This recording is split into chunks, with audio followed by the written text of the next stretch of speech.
Previously on the Project Umbrella podcast. There's one guy that calls the rival company the third organization, but I don't know whether it's true or not. That's a good idea, Capcom. Let's introduce more organisations. Well, no, I've got a 5-year-old who's brilliant, but there's an 8-month-old that's just a real pain in the arse. You have these films, I don't know if anyone's aware of them, made by Paul Anderson, which just throw in, lickers, executioners. And there is a picture in a file that the real Ada is reading that seems to show her being birthed out of one of these chrysalis eggs. And some sections that are placed in a different order. What the fuck?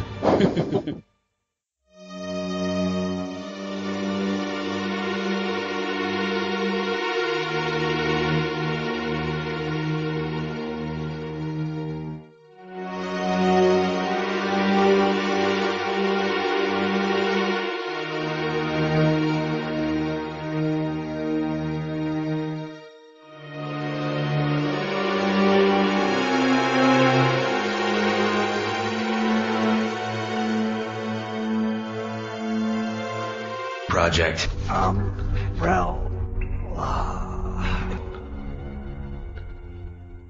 Hello and welcome to episode 8 of this Olympic special Project Umbrella podcast, where when we're given the option, we always take the gold emblem, and punishment is handed out for anyone that doesn't combine the silver cog. I'm Nick, better known as Neptune, and joining me today is George Trevor. Howdy. The Batman. Hello. Mr. Spencer. Alright. And Newsbot. Hello. And our very special guests for this evening. It's Syndra, moderator on the Project Umbrella forums, with over 400 posts, maintainer of law and order on the PU forums, internet sensation and reviewer of retro video games, with her own YouTube channel generating over 58,000 views and 372 subscribers. From Buffalo, New York, it's Syndra! If hunting BOWs was an Olympic sport, not only would I encourage it, I would be participating.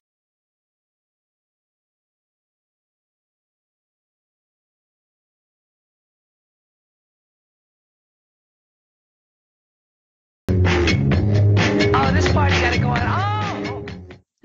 Nice. And I do apologise for the introduction. I swear your intros are getting worse and worse.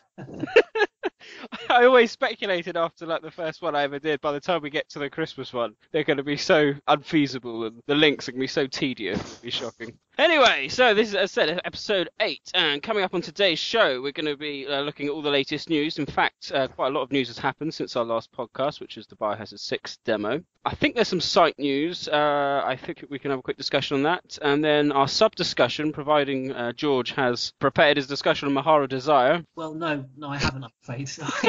And the small fact that I've got fucking brain damage.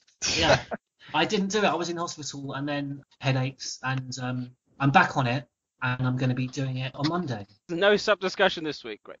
So we're just going to crack on then with our main discussion, which will be the Darkside Chronicles. I know, Syndra, you've been looking forward to being on this podcast. You put your name down quite a long time ago to be on this one. Exclamation point, yes. Yeah. I like the way you said that, like you put your name down, waiting list. Like we have an extensive waiting list. That's how popular this podcast is. All these celebrities pay hundreds of thousands of pounds to get on this show. And yet me as a staff member, I gotta wait till Darkside Chronicles. So there we go. We're going to look through Darkside Chronicles, look at all the background information, all the Operation Javier and Raccoon City and Code Veronica revisions, and then finally we're going to end with Neptune and Newsy's Biohazard quiz. Without further ado, let's crack on with the news.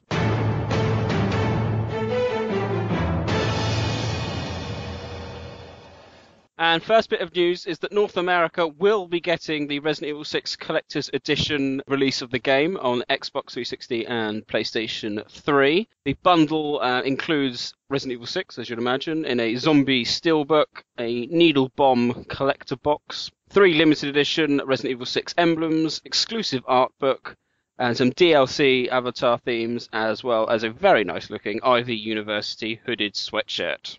As I said, this was previously only available for European collectors. I think it's about $149 or dollars, something like that. Quite expensive, but now it looks like it's coming to North America. I think it's 130. I may be wrong, but I'm sure I saw it for about 129.99 on Game's website. You can pre-order it through Game. So I imagine that Capcom are not familiar with the word recession. Economic downturn. No, none of these words. There's lots of words Capcom aren't really familiar with. Survival horror could be one of them. Good games. There's another. Yeah. To be fair, though, it does look quite a cool collector box, and if you're into that, it does look fairly swish. Swish. It does. What's that? What is that? It's Gay, very isn't that hot. like a gay slang, isn't it, or something that? I don't know. It does sound like something gay people say. Mind you, you are a southerner, so, you know. Yes, You're I all am. gay I am in my from the book. south, yes. Well, you southerners are gay in my book. Anyone else want to comment on that at all? Well, Not the game bit, but the actual. Not even touching it, no. God damn it, John. Where's my backup there? Sorry, mate. I've only just clicked what you said. Okay, we'll move on. Sticking with Biohazard 6, Ada's scenario has been confirmed, and it actually looks very interesting. A lone scenario, so to speak, without the use of an annoying character. So in terms of this being a scenario, it's not the same length in terms of we've got the three, Jake, Chris and Leon. Is this alongside that in terms of duration, or is it more like a side minigame? I think it's the same length. We saw on the demo files. It's got the same amount of stages as the other three scenarios anyway. Okay. And it's been heralded with this crossover mechanic, which looks like a natural evolution of things like Separate Ways and even It's also got that naked Spider-Woman in it. Yes! Seen that? I saw on the clip she's in the kind of, it looks like a mine or something, doesn't it? And then suddenly weird, she isn't it? jumps down and she's naked, and then suddenly a spider sprouts out of her back.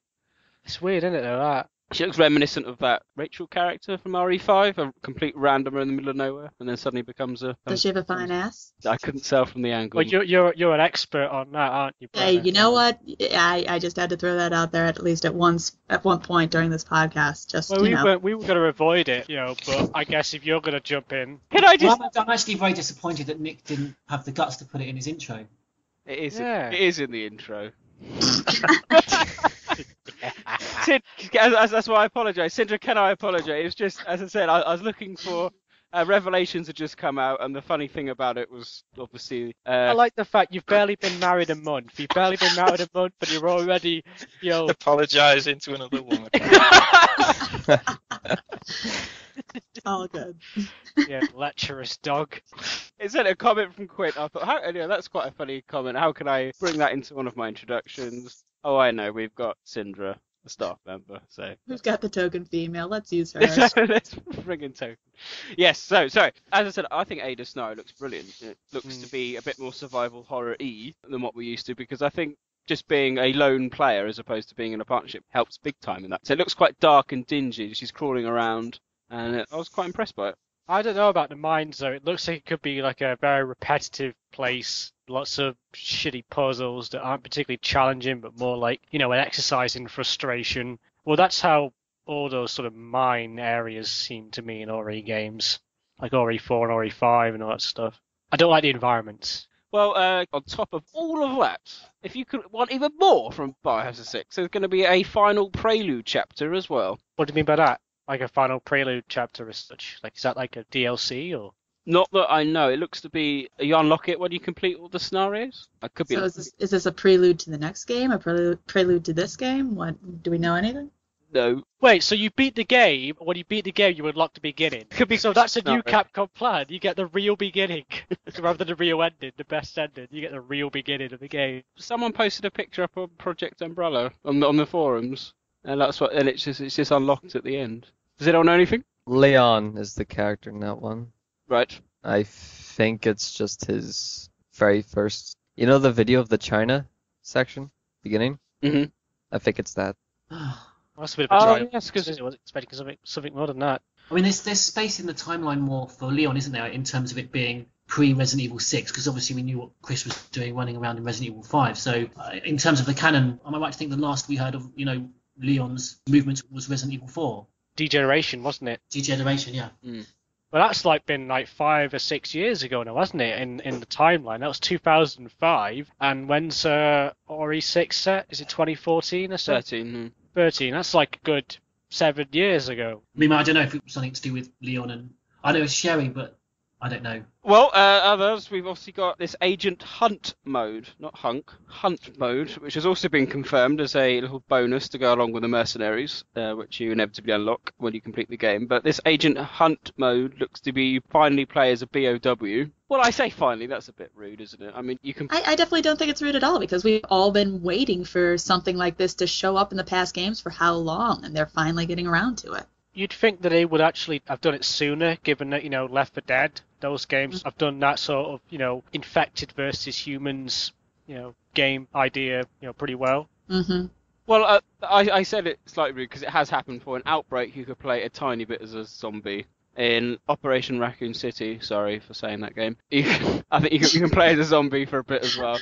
I know it's blasphemy. It was blasphemy. Nick, can you not swear, please? Sorry. And there's the Nemesis as well, isn't there? In Nemesis mode, you can also play a bit of the Nemesis. But you are right, Syndra. It's the first time I think we can properly, go on a mission, if you like, as opposed to just a little bit they thought on the side. So it could be quite exciting. I don't know what BOWs you get to play as. I'd imagine maybe that Uster tank thing, or maybe I don't know. So, but overall, though, let's be honest, this is looking to be a massive game. Yeah, I just kind of feel that I'm going to have to write off the next 3 months after this game comes out. Let's honestly hope so, because if it's such a large game where it takes up that much time for you to complete, then that's the best type of game to have, right? Where you're putting that much time and effort into it and you want to play. You've got to think about the phrase quality over quantity, It might be a huge game, but that doesn't mean anything if it's all shit. We discussed this on previous podcasts, didn't we? Sometimes we thought a good Resident Evil game doesn't need all the budget and the time. I think, Batman, you were saying perhaps if it just halved the budget and just made a kind of Lost in Nightmares style thing, just to keep some of the fans happy. Mm-hmm. But there we go.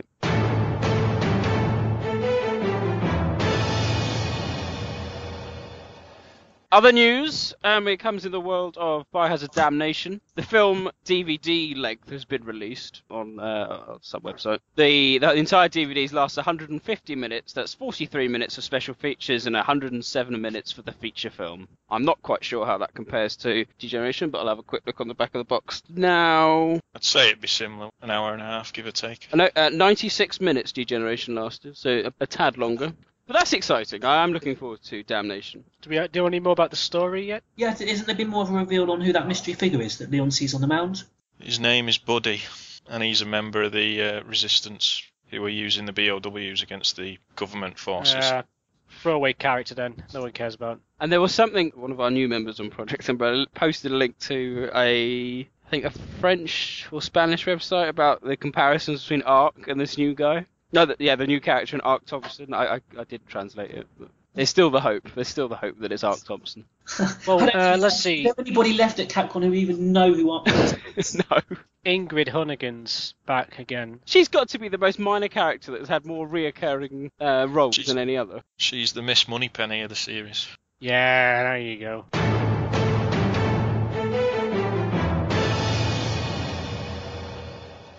The Biohazard 6 Japanese box art has been revealed as well, which looks much better than... So it's not just one big 6 like we're going to get in Europe. No, I mean, they've got the 6, which is obviously the manatee sucking off the giraffe. You know what the Ori 6 logo reminds me of? You know how I think Capcom came up with the logo for Ori 6? They must have looked at the London 2012 logo and thought, hey, let's do it like that.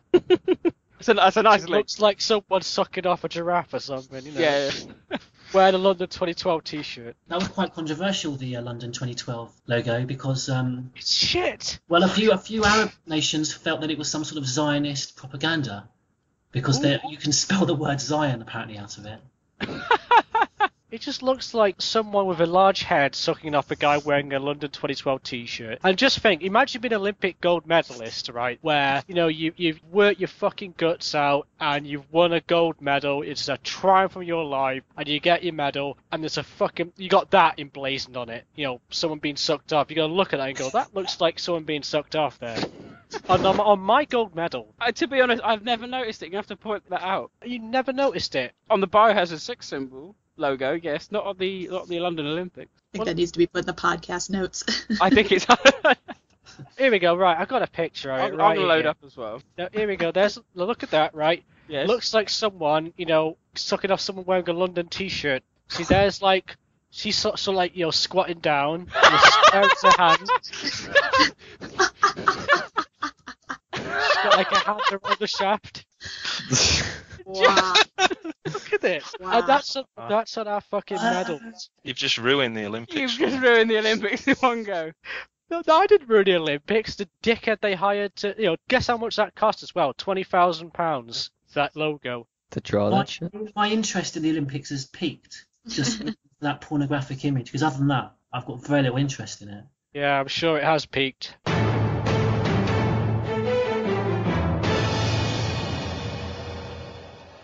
I think we're out of Biohazard news, but I do know that the new Silent Hill movie trailer got released in the last week or so. It did, yes. And that looks It looks what, Nick? awesome. Oh, Jesus. Am I on my own on this one? You're not completely alone. I will say that parts of it look very good. Parts of it look very spot on to the Silent Hill 3 motif that they're going for, particularly that the carousel. Yes. That definitely brought me back to Silent Hill 3. But the fact that Is this the second Silent Hill film?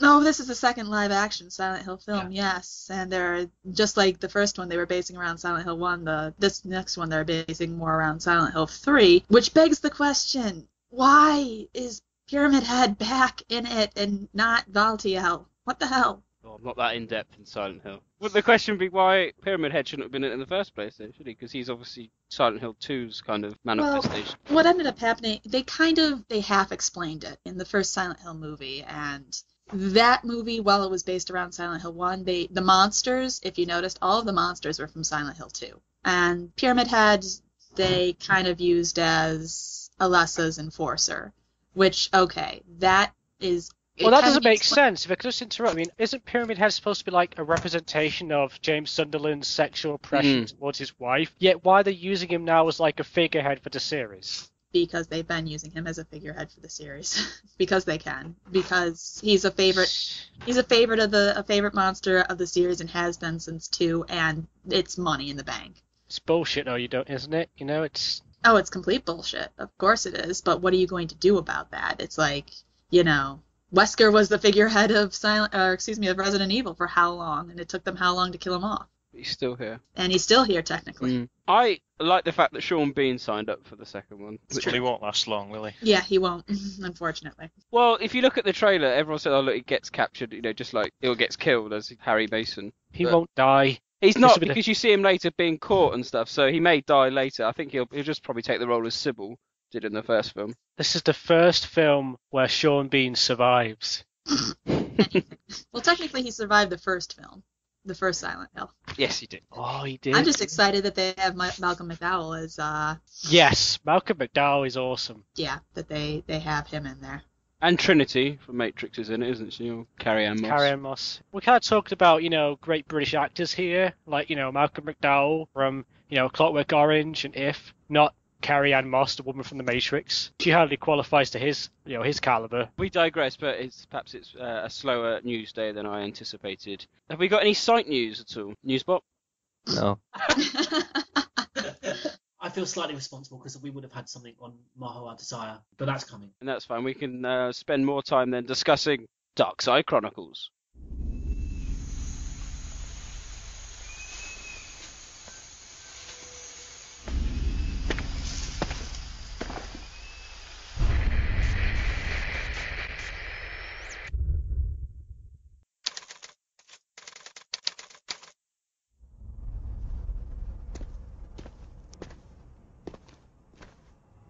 Pretty quiet around here.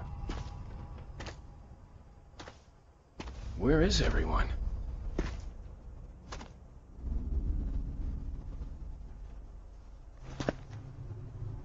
Yeah. Like death.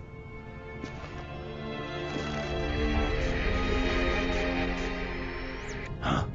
Helix hurt. You okay? What happened here? Krauser, wait! Something's not right with this guy.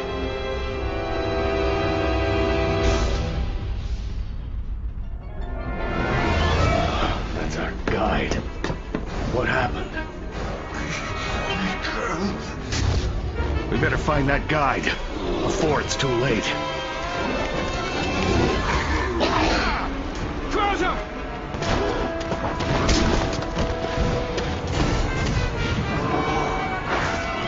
way.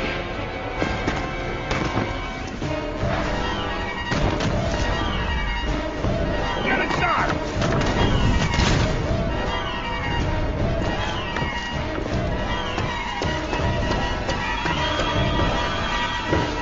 Leon, what the hell is going on here?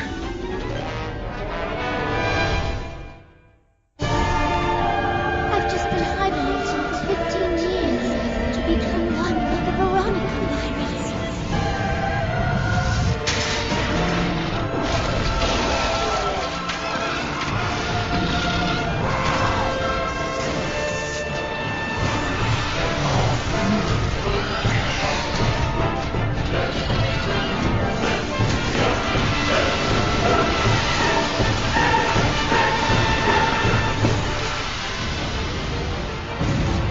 You haven't told us your name yet. Manuela, That means stay close if you want to get out of here alive, kid. this way.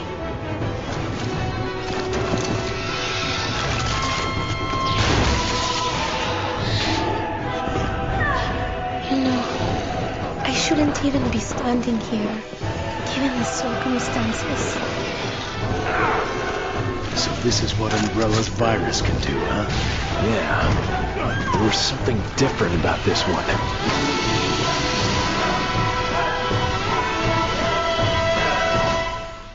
Great, I hope everyone's played it. Remind yourself what a great game Darkside Chronicles is in some respects. So, what I want to do, I'm going to go through each podcast to see what they all thought. So, George Trevor, what did you think? Briefly.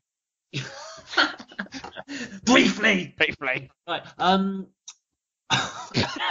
Sorry. Is this the inside joke?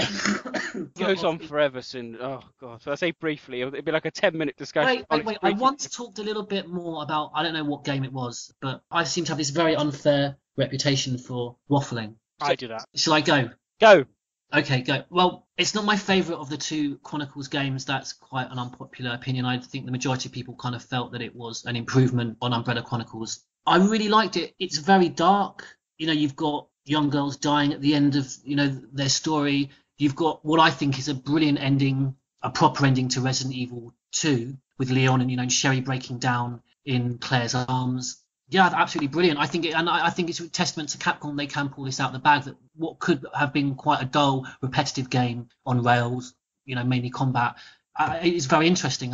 They fixed the camera from Umbrella Chronicles. I think that was brilliant. That was well done. And I think the Operation Javier is a brilliant new addition to the story with, you know, strong characters, an interesting story. You know, cancer-stricken girl. It's in the title, and they did it. It's a very, very dark game. I really enjoyed it. Batman?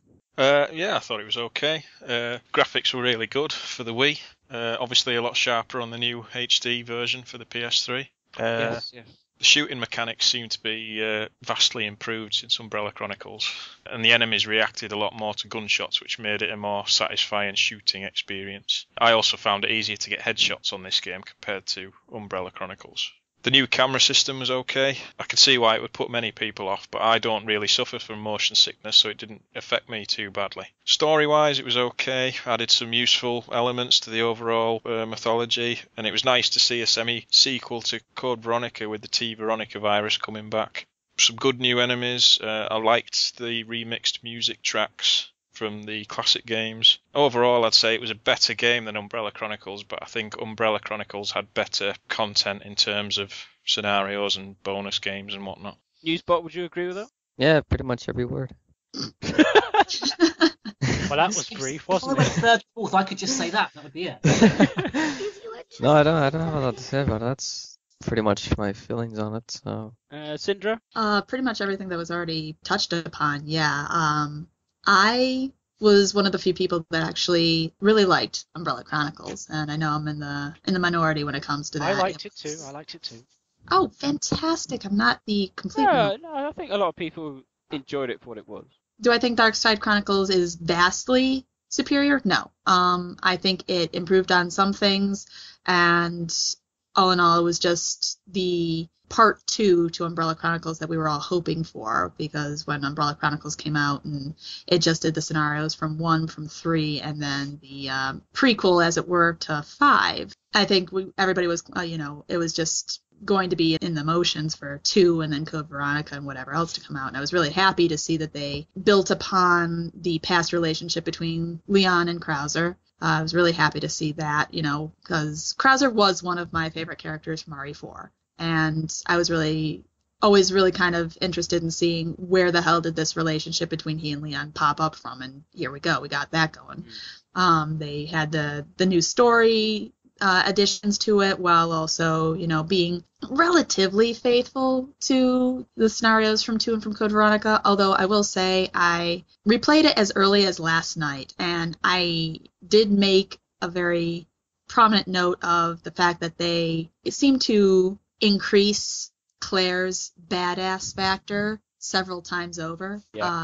From her portrayal in Resident Evil 2, which was that of a normal college girl, who just got flung into a situation where she has no idea what the hell just happened. She has some training from her brother, but that kind of was more emphasized in later games than it was prior to that game, and she was just in over her head, and she managed to survive it very well. Whereas with the Darkside Chronicles, basically they established her as a badass right from the get-go. Like, she was flinging knives at zombies within the first minute of her introduction. She was just, they were trying to do hard almost to make her the badass action girl. And it's like, you know what? That really was not necessary in my mind, because the fact that in Resident Evil 2, the fact that she was just a normal college girl who managed to survive this impossible situation, that alone made her badass in my eyes.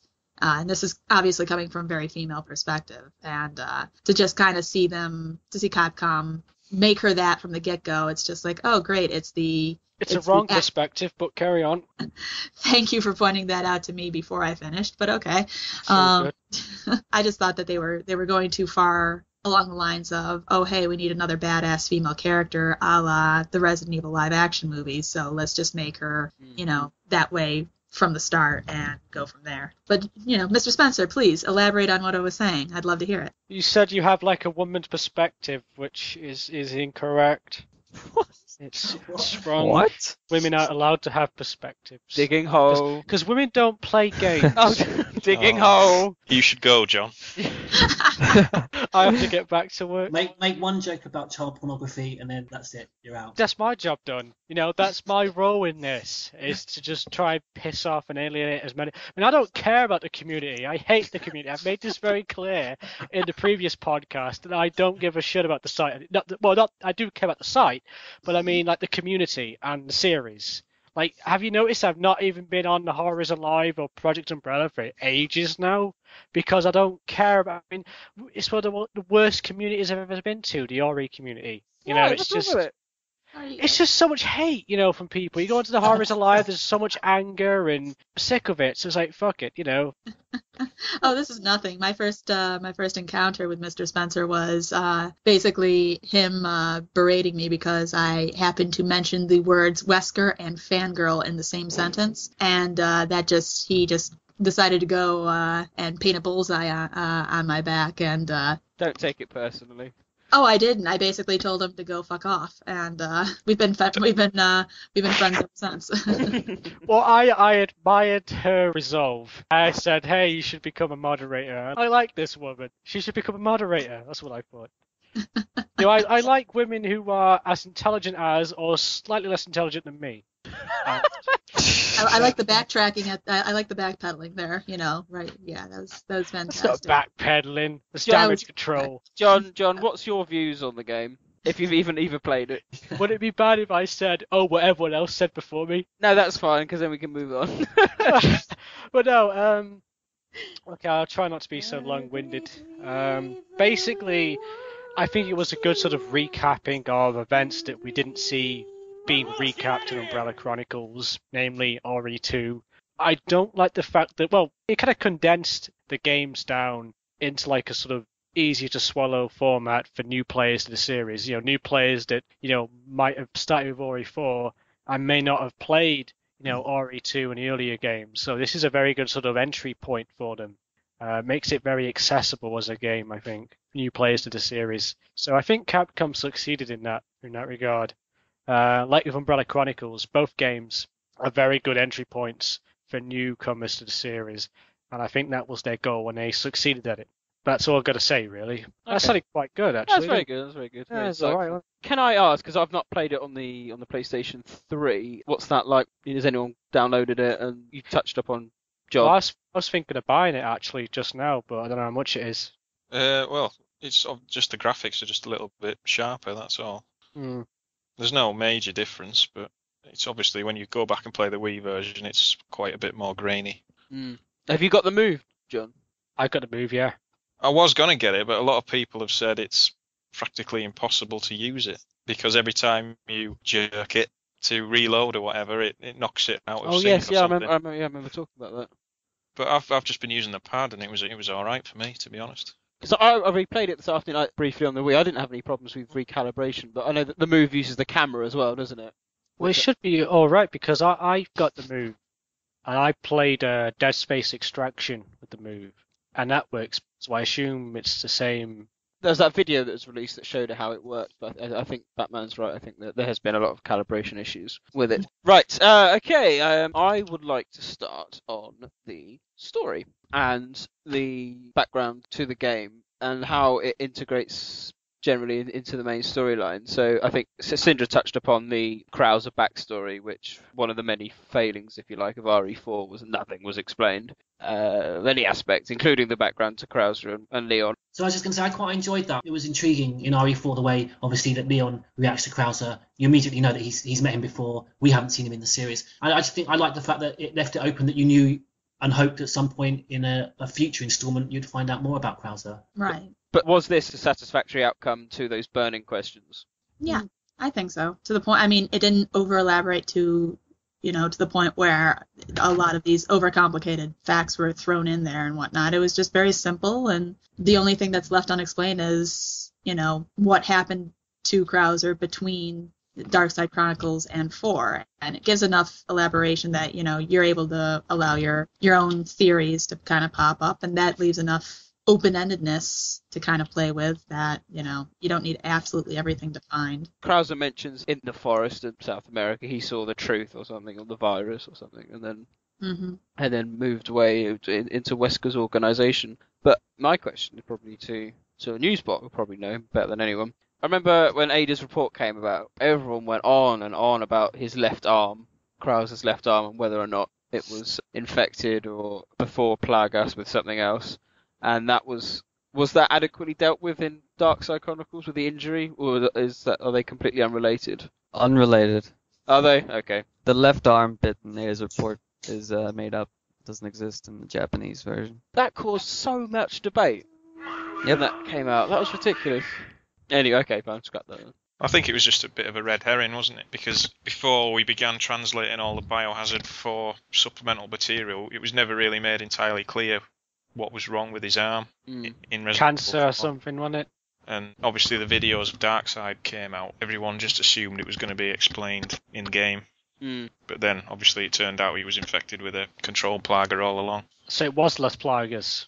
Yeah, but that's never really revealed in the game, is it? It's only when we started translating all the stuff that... Well, it's unusual, isn't it, that Krauser would have a control plagas, given, Sadler's distrust of Americans. I mean, he never trusted Krauser. Well, that's what everyone thought, and that's why everyone sort of dismissed at first that he had a control plaga, considering his whole mission was to get one in the first place. Well, and then in the games, he gets hurt. He gets impaled by that spike from the Hilda monster, and... I mean, it's been made clear in past games that any kind of bodily fluids or bodily interaction between T-virus infected creatures and, non-infectees usually results in infection. And they could have very well explained that as, hey, yeah, he got infected. It was only in the arm, so on and so forth. There you go. But that was never elaborated on, which, yeah, is probably one of the few downsides. Yeah, they could have gone down that route, I suppose. So, I mean, if we look at the storyline as a whole, we had the kind of Operation Javier, as Javier Hidalgo wishing to save his daughter who was dying of some form of terminal cancer. And I think I'm right, he come across the T. Veronica virus, and then he had liaising with Wesker, which involved the regular transplanting of organs into Manuela. You see, I wish that they had clarified a little bit more, like human trafficking and that sort of thing, because I thought that was quite interesting. An interesting angle for the series. I mean, I haven't seen that sort of thing before, because that's quite a real life issue, human trafficking, organ trafficking, that sort of thing. So I thought that was quite cool. Yeah, I agree with you. Because when you're first brought into the game, you see all these missing posters with the girls, and that's immediately what I thought. I'm like, oh, well, okay, so they have spotlights on the drug war, and then they have spotlights on human trafficking. Like, oh, this could be really interesting. They're doing human trafficking for experimentation work.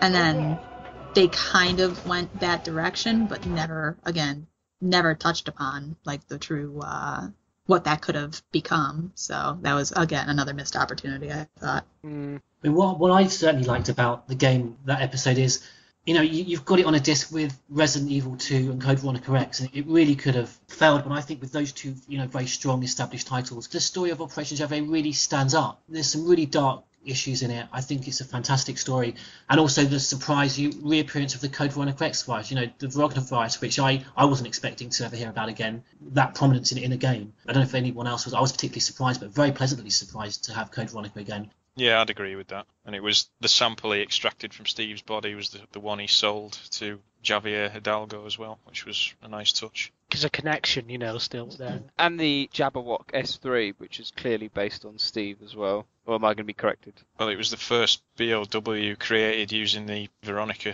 virus as a base. And it did look like Steve. It had the same kind of build, if you like, as the... I always chalk that up to lazy programming. No, you're probably right. Let's use the Steve model and just put something else's head on top of it. Oh, yeah, that's going to work out well. That moves us nicely onto the characters. And obviously, because we've got 2 on Code Veronica, it's the kind of Leon-Claire connection throughout the games. And I liked how in Operation Javier you have Leon talking about all his past experiences. And you kind of did it that way. When you first play through it, you could only do that episode, and then there's a kind of flashback to like the destruction of Raccoon City and things like that. But that was quite a nice little touch. Mm-hmm. It kind of felt like almost like a TV episode, I suppose, wasn't it? It was like, I remember the time when this was really bad. It all started some years ago. I thought it was quite nice. It made Operation Javier feel a lot longer than it perhaps it was. Yeah, it definitely drew it out because you were playing bits and pieces, chapters of Operation Javier as you were between the Resident Evil 2 and Code Veronica scenarios, which, it definitely made for a longer game, or at least a longer feeling game. But what did everyone think of Javier, obviously. Javier Hidalgo. Because I think we've touched on his build-up up as a sympathetic villain, because he's doing everything he wants to do to make sure he saves his daughter. I did think he was a bit too cliched still. Well, he was, I guess you could call it cliched. He was still a monster. He was still, the only 2 people he gave any kind of a damn about were his wife and after that, his daughter. But he was still very obviously a drug lord, a South American, bastard, just because he had no regard for any human life other than that. He let all of his workers, all of his, the sacred snakes, pretty much be infected without any kind of regard for them. The people of Amparo and the surrounding areas, he kidnapped the daughters just to save his own. And then, he eventually allows himself to go and become infected with the Veronica plant. And that seems so stupid. Well, what was the point of it, really? I don't know. I still don't understand why he did it. The only thing I could basically chalk it up to was he really did feel like he lost everything because his daughter is now allied herself with the enemy. So basically he feels like he's lost her too. So what the hell's the point of going on? He might as well let the V complex or the V plants take over and just destroy everything. And that's part of it's the mental breakdown that you see in so many other villains, which is again kind of cliched. It's like you'd like to just see one villain not completely, all hope is lost. I'm going to go and get myself infected because that seems like that's a good idea because that's not totally going to go to shit either. But, they needed something to kind of wrap the game up on. And they needed some big, huge monster to be able to fight at the end. So why the hell not? He suffers from the usual Salazar complex of going, what happens if he had won? Right. Going around like a skull velociraptor going around. It's like, wow, like I said with Salazar, it's like, oh wow, we actually killed Leon, he's dead, so now what do we do now? I don't know, guess we'll sit here for a bit, Yeah. It would have been a design anyway. Yeah, so then you've got Manuela. She's an interesting character because they tried to obviously link her up with Alexia because she kind of was she an inhibitor of the T Veronica? She was compatible with it, one of the rare people that were. No, and that was the issue. She wasn't compatible. That's why they had to continuously do the transplants. So she could, and I don't, did they ever establish that you can or cannot be compatible with the T. Veronica virus? Because even Alexia had to go through a 15-year sleep in order for it to bond to her. So it's not like it's Ouroboros, where you're either compatible or you're dead. When we first meet him, though, he calls out to Manuela that, she has to be patient and wait, is it 12 years or something? 15. Yeah, that 15 years was important, wasn't there? There was Yeah. that period of time. Yeah, and that's where the whole transplant of the organ twist is thrown in there. Okay, you don't have to, go through hibernation for 15 years in order for the virus to adapt to your body. You can kind of have a go-around, kind of cheat, as it were, if you transplant out organs, because I don't know if they even tried to explain how that works, because obviously it doesn't, but, it's some kind of, once the virus starts to attack these organs and it starts to mutate, you just swap out those organs for new ones, and that's how the virus adapts to your body or something of that nature. And this was on the advice of Wesker.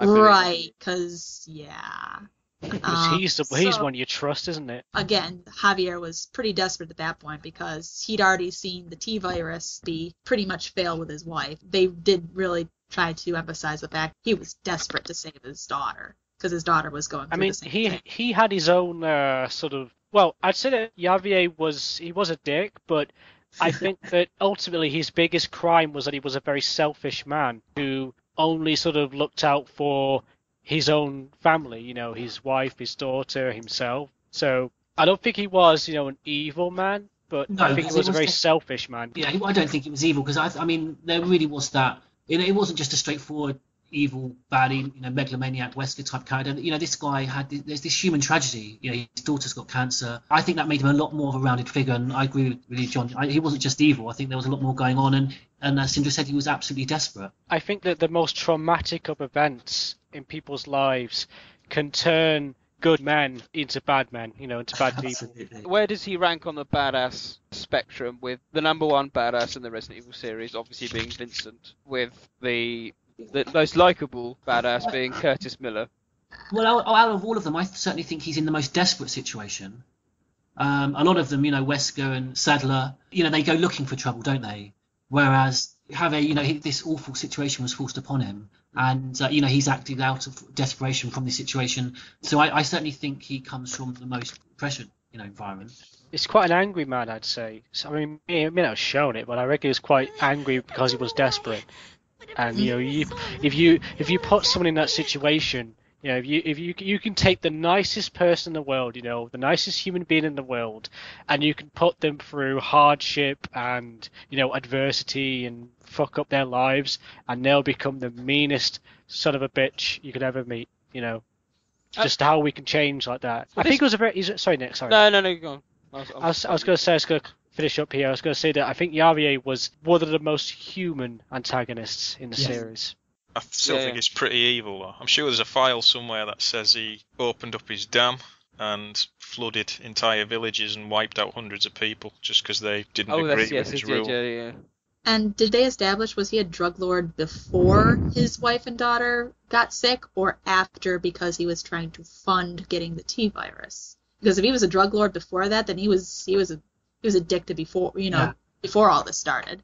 I think he was always a drug lord. And that's what the sacred since his teens anyway, I think. Yeah. His organisation's based on fear and loyalty, isn't it? Sort of reminds me of what's that Bond villain in Licence to Kill? Sanchez.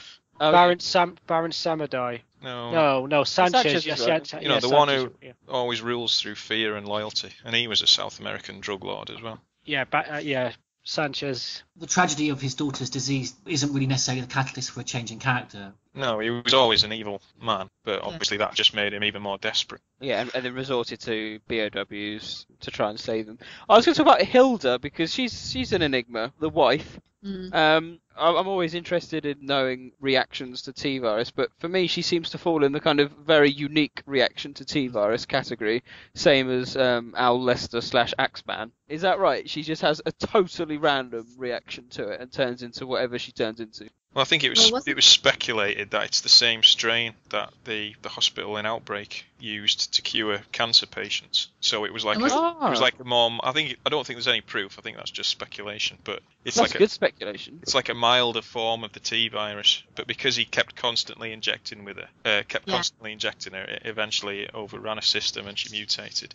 Yeah, and it goes back to that desperation thing we were just talking about. He injected her with it, and she started getting better, but relapsed, and out of sheer desperation, he just, ended up overdosing her on it. And that's when the mutation, started really happening, and she turned into the monster. I mean, he was someone who, let's be honest, was not a scientifically minded individual. So it's like you give, some guy, the T-virus samplers of it, who doesn't really know how to use it properly or isn't aware of the implications of using it. That's bad right there. That's dangerous.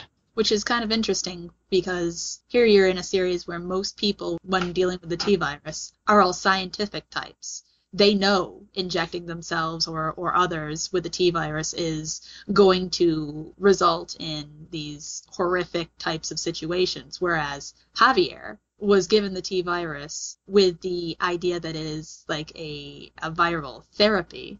Was he briefed on it? And that's the question. Was he briefed on it? Or did this guy just kind of, here's the T-virus, this should help cure her, and never gave him any indication of how much to give her, how often, if it should just be once. And that's where he's like, oh, well, just a little bit helped her so much beforehand. If I continuously inject her with large amounts, that should, cure things right up, right? And that's kind of an interesting little twist to think about, too.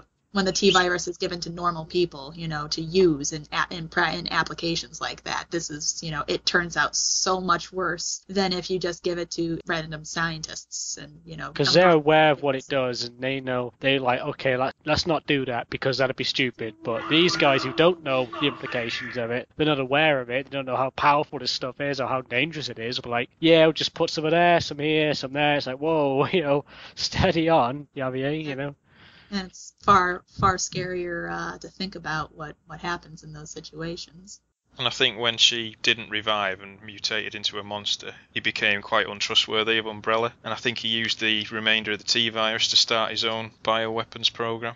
Do you think that, when obviously, he injected Hilda and it kind of, overdosed and such, that was technically his own fault there, and yet he kind of blamed Umbrella for it? It's sort of like he's trying to avoid blaming himself for what happened to his wife by, he's trying to convince himself that it wasn't his fault. Therefore, I'll blame Umbrella. Therefore, I can, sleep a lot better at night, I guess. Oh yeah, and that goes back to that being selfish thing. He doesn't want to think of it as his fault that any of this is happening.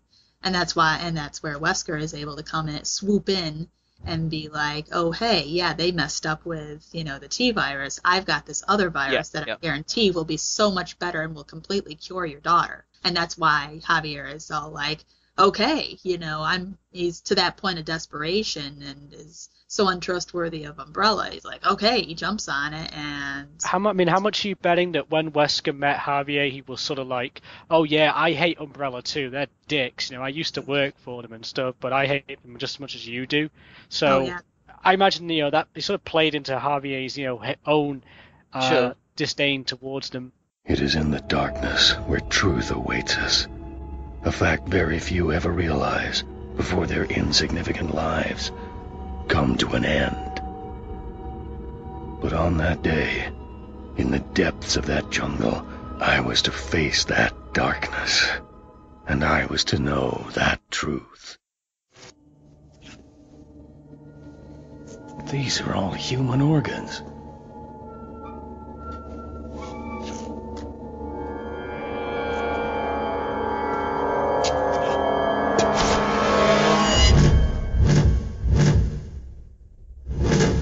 The missing girls. Manuela! Her organs must be transplanted regularly. What are you talking about? It helps with the pain, keeping the virus at bay. But that's only for the first 15 years. If you had just let me die, none of this would have ever happened. No. I couldn't just watch you die. In nature, the predators who prey on others only grow stronger and thrive. You crazy, selfish old fool! Considering you brought my daughter back, I will grant your death's meaning.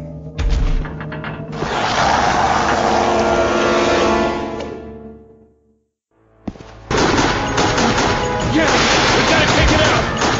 We need to slow it down The trees above protect Manuela? you from the dark.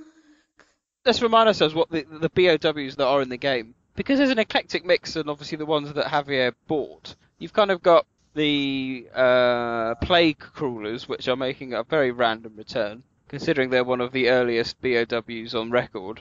For Javier to buy them off Umbrella seemed very odd. And there's also the Gamma Hunters, which again were considered failed BOWs. Mm-hmm. And then you had the Jabberwock S3. Did Wesker provide them? Yeah. Yeah, he did. And then the Anubis. Oh yes, I forgot about them. Oh, those Anubis. are interesting. Oh, those I liked seeing those. I'm like, what the? I'm like, is that a liquor? No, that is not a liquor. Oh, what is that thing? When I fought like I said, I had the same reaction as you when I first encountered one of those Anubis. I was pretty much like Gunnery Sergeant Hartman in Full Metal Jacket, where he's like, what the fuck is that? What is that? You know, that was my reaction to see one of those. It's just like, what the hell is that? Yeah, and that wasn't, and unlike the Jabberwock, it was not one of those situations where it was just, slapping the head of something on a licker's body. This was a completely new creature altogether, and the fact that they, like in the little description, they're like, oh, they removed the organs to create a faster, lighter, more agile creature. First of all, I'm thinking, well, how the hell does that thing live if it's got its organs removed? Second of all, that's still pretty badass. Which one? What, the Anubis? Yeah, the Anubis. Because they're described as the final extension of the Hunter program, if I remember correctly. Well, they were a replacement for the Hunter program. Yeah. They scrapped the Hunter program because of the rival company had created the Hunter 2 and the Sweeper through the data Wesker stole at the mansion. The Jabberwock was pretty creepy looking. So to go back, but were the Hunter 2s therefore considered better than even the Hunter Elite and Deltas, which were the last ones? Well, the Hunter Elite was created with the TG virus, was it? No. Was it not? So. Can't remember. But the Hunter 2 was like the rival company's more successful version of the MA121, wasn't it? So I think that led Umbrella to scrap the program, and the Anubis was meant to be their successor to the Hunter. Well, I'm guessing so, because the Hunter 2, I think the Hunter 2 had the unique ability to the drone, and that's something that Umbrella never seemed to develop with the Hunter Elite or the Delta, for that matter. So perhaps you're right. Perhaps that's why they replaced it, because they could never match. Because the Sweeper's arguably even more advanced than the Hunter 2, maybe, but they could be right. Well, what was scary about the Anubis was just how skeletal it looked. Nothing. It may it's just me here, but in my opinion, one of the most scariest things to see is a skeleton. I think it's in the earliest sort of horror movies, a sort of a human skeleton popping out of a cupboard has always been like a sort of scary symbol. And I think that skeletal creatures, skeletons and such as a whole, tend to be, in my opinion at least, scary things. You have one of these things jumping out at you, and it is screeching bloody murder as it does so. Yeah, that's terrifying. Like I said, I did a double take when I saw that. I'm like, oh god, it's not a liquor. It's something worse. Oh, well, it's a bit like the Chimera as well, wasn't it? That's the initial. See, that's what Biohazard needs more of. It needs more enemies that make you go, what the hell is that? It needs to have more like, what the hell is that situations, scenarios. Yeah, they seem to be going on size, and perhaps now the bigger it is, the more scary it has to be. Well, Ori Zero told us that didn't really work very well. It's like, oh look, a giant bat. Oh look, a giant centipede. That's true. Well, other BOWs that I like a lot of the organic ones that were there. The jumping man-eater, I thought was quite a nice... Well, it's just a spider, isn't it? Yes, but it's a jumping spider, and that makes it cooler. And let's face it, spiders that jump and spiders that fly are two, Did you know that there's a new breed of species of spider that's been discovered that they don't make webs, they don't build webs, and they basically hunt in packs. Oh. No, and I didn't need to know that. Guess what nightmares I'm having tonight? Thank you. Oh, it's like, you have your trapdoor spiders and all that stuff. These don't do that even. They just hunt in packs. And how terrified is that? Where are they from? And I need to avoid that place like the plague. I think they're discovered in Buffalo, New York. Leave me alone. That is not true. Spiders don't live up here. We get those little wolf spiders, and even those things are terrifying as all hell. Well, spiders tend to be, solitary creatures. They build webs and whatnot. But there's these society-focused spiders that live and hunt together. So they're the big society spiders, like... Yes, they're David Cameron spiders. David Cameron spiders. No. The David Cameron spider, yes. I liked the piranha as well. I thought that was quite nice, but I missed an anaconda. I thought that would have been quite a nice... I really like the fact that they brought the Ivies back with the Ivy YX. That was interesting. And the fact that it was based off of, like, the pitcher plant type of even the original Ivy was based on the pitcher plant. I think we've come down on PU as a green pitcher plant. Right. The chromosomes in Ivy XY. And it had like the spikes as well that were kind of I remember. It's got like human legs. Yeah. Which was pretty creepy. It's more Triffid-like than before. It's good. No, the Triffids were they're more like the original Ivy's Triffids. Do you think? Yeah, trust me, because Triffids were like giant plants. They didn't have any human features about them. Yeah, that's true. I've seen Day of the Triffids God knows how many times, so I know what I'm talking about. I'm thinking of the one that was shown a couple of Christmases ago on the BBC. Great film. We're only touching at the moment really on Operation Javier, but we could just save RE2 and RE Code Veronica perhaps for a separate discussion a bit later on, because I want to talk very briefly about the location of Amparo. After playing it again this afternoon, I happen to think that Amparo, or Mixcoatl, whatever it is, the village, is arguably one of the better locations in the series, and I think it does the daylight scare factor more than what RE5 did. Oh, very much so. Very much so. And I think it was because, obviously, the zombie type of situation, that just... Zombies in the day and the night, it doesn't matter. Zombies are zombies. And all these creatures hopping out at you were just... It was terrifying. And I don't know, just RE5 didn't seem to capture the same kind of feel with that. Am I wrong? No, I like the fact that the whole village was flooded, and it, because of Javier put the dam down, and it felt like a hopeless situation. Crossing the water to get to the church, and the church was the only thing still standing, and beautiful kind of scenery in the backgrounds, and I just thought it was a really good location. Really worked effectively well, and then obviously you then go into like the kind of sewer section, don't you, by the dam, and the ending sequence especially, it was really nice in the kind of like, it was dawn or dusk, or one of them, wasn't it? It was all orange skies, and I just think the whole using South America was a great idea. One of the parts that I really got kind of like creeped out by, and it was kind of in the it wasn't in the dam, but it was underground. It was the part where pretty much all of the walls were made of meat and flesh and whatnot. And it was like what part was that? It was in the basement of his mansion, I think. Yeah, there you go. I knew it wasn't in the dam. I couldn't remember where, though. I'm surprised that there haven't been more situations used like that, where it's like a nest of... You had the nests, like in Resident Evil 2, the giant moth, like, nests and whatnot, and you don't see enough of that kind of situation, like areas that take care of, like, that kind of primordial scare factor, just like, oh god, all of the walls are made of blood, and just that kind of a situation always kind of creeped me out. That was nice, I thought. Very simple. Defeated, don't you? I would agree. It was very good. But you forget that when you look into very enthusiastic response. No, it was. I'm thinking intently. It swallows you. You're thinking aloud. Thinking aloud.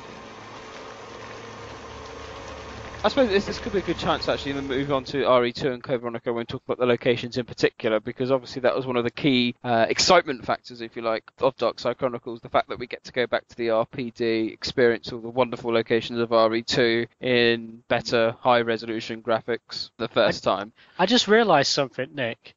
What, John? I think people are going to be pissed when they realise that I've come back on the podcast. They're going to think, oh, right, something nice to listen to, I'll relax and chill for a bit and listen to this. And then, oh, God, is that racist cunt is back on here again? Johnny, you make the podcast. I bring it down to my level of depravity. I spend most of this podcast like looking up at everyone else, like, oh, look at you up there, the moral high ground. George, you're keen to talk about the RE2 and Code Veronica sections. Yeah, well, so I was just thinking, that was a good point before, by the way, what Sindra, I think, made, that one of the things I really didn't like about RE5 was the daytime setting, and I would have told you at the time that, you just can't do survival horror or any type of horror film, really, or horror experience, that type of environment, but no, they got it absolutely spot on with Operation Jarve. So, yeah, sorry, Code Veronica X and Resident Evil 2, yeah, I really enjoyed the fact that they were realised, because obviously everyone's hankering for remakes, and we got to see them in, updated graphics. I think Batman mentioned it probably is one of the best in terms of graphics, games on that the Wii has to offer. Yeah, I really liked it. I mean, the niggles, obviously, the little things that they changed, and why do they need to change it? Where you find Marvin in the main RE2 foyer, rather, in that little off room. Code Veronica X kind of again muddled the thing. Did Alfred set off the system to awaken Alexia, or was she kind of already going to be awakening? But I mean, the cutscenes were fantastic, particularly the Code Veronica X ones. I thought, yeah, I loved them both. Well, their confusion, I know you look at them with bated breath, if you like, and you take them with a pinch of salt, but what's in the Code Veronica ones, issues with the video from Alexander Ashford and the dates? Yeah, that's just a mistake. No matter which way you look at it, it's a mistake. Remind the listeners of the mistake. Well, most supplemental material says Alexander was injected in 1982, whereas it fits with the 15-year thing, with it being 1983. Oh, yeah. And I think in the files in Code Veronica it's dated something like April when they injected him, but this video is filmed in something like, I think it's Christmas Day, and he says the year is 1983, but he was already dead by then, I think. It's a shame, really. Yeah, it's a shame, really, because it was a good video. I'll step in and say that it was kind of interesting, like you said about Alexander. They kind of tried to really throw an even greater curve on the whole sympathy angle with him, like. In the original, if I remember correctly, in the original Code Veronica, you only felt sympathy for him because, oh, hey, his kids experimented on him. Even though he was pretty much the bastard who experimented on them first, and he kind of started the whole shebang with, just his kids being kind of the way they were. And now with Darkside Chronicles, they're like, oh, we're gonna make him even more sympathetic by him making him perfectly aware that, oh, his daughter is kind of a psychopathic megalomaniac, and he's pleading with the player, please stop her, even though I couldn't, da-da-da-da-da. And It's like, did they really need to throw that sympathetic angle on him, or should they have just kept him the way he was, where it was like he was getting his just desserts when they turned him into the Nosferatu creature? Do you think? Well, considering he was a bastard? Considering that I don't know if there's any truth behind this or not, but apparently Edward Ashford, I believe, his father, was quite a nice guy who wanted to use the virus for, positive applications. Now, I don't know if there's any truth in that. I mean, I don't know where I've read that, but I remember reading that too. That he was the better of the original trio who started Umbrella. He was actually trying to use them for practical medical applications. Yeah, so I guess that if his dad was like that, then maybe Alexander, was kind of like that too, So if that was the case, why would, what would inspire him to go experimenting on his own kids with any of the viruses? And, why, if he was such a good guy, why would his kids turn out to be complete monsters? Well, I'd say that, he was corrupted. I think that he probably started out as a nice guy, and I think Edward's death, it impacted him a lot. Oh, actually, no, I tell you what I think happened, right? I think that Alexander probably was a nice guy, but I think that Spencer corrupted him and then used him to kill Edward. Because don't forget, Alexander was sort of involved in, Edward's mysterious death, so... I didn't remember reading that, but I kind of like your theory because, perhaps Spencer's pressure onto the emphasis of the Ashford lineage kind of drove Alexander to experiment more and more and be better than his father was, and kind of go along with Spencer's way of thinking, and that kind of drove him to like I said, experiment on his kids.